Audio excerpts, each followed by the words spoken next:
entoure les couleurs du vin. Pourquoi un vin est-il rouge, blanc, rosé ou vert? S'il est vert, c'est que vous êtes daltonien. Première révélation. On n'en parle jamais, mais le vin ne pousse pas en supermarché, ni même chez les cavistes. Le vin est obtenu à partir de raisins. Eh oui. Des raisins qui ont pour la plupart une pulpe blanche. Leur jus est donc blanc. Pour obtenir du vin rouge, on saupoudre le jus de paprika et ensuite... Attendez, non, je me trompe de feuille. Ah oui, voilà. Pour obtenir du vin rouge, donc, on utilise la peau pigmentée des raisins de cépage rouge. Lors de la vinification, on laisse macérer les peaux des raisins noirs dans la cuve de fermentation et hop, le jus devient rouge. Dans la peau des cépages blancs, en revanche, pas de pigment. Les raisins blancs donneront des vins blancs. Et le rosé, certains prétendent qu'il s'agit d'un mélange de vin rouge et de vin blanc. Permettez-moi de rire sous cap. En France, en tout cas, cette pratique est interdite. En fait, lors de la vinification, la peau des raisins noirs fait trempette, comme lors de la préparation du vin rouge.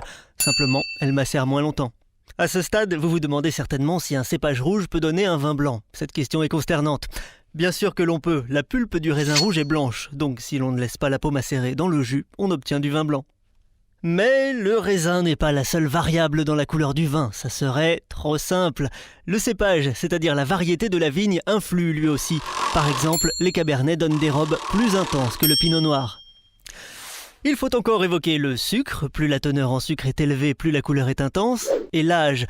La couleur du vin, comme celle des humains d'ailleurs, évolue au cours des années. Les vins rouges pâlissent tandis que les vins blancs deviennent plus foncés. En fin de vie, tous les vins prennent finalement la même teinte orangée. Pas de jaloux. Mais il est trop tard pour les déguster, sauf pour les très grands vins. Il existe tout un nuancier de couleurs qui, quand on sait le déchiffrer, donne des indications sur le vin.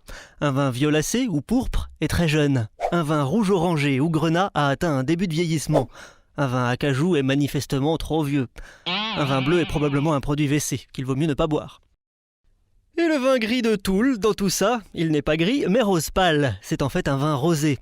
Et le pinot gris d'Alsace, un rosé lui aussi? Pas du tout, il est blanc.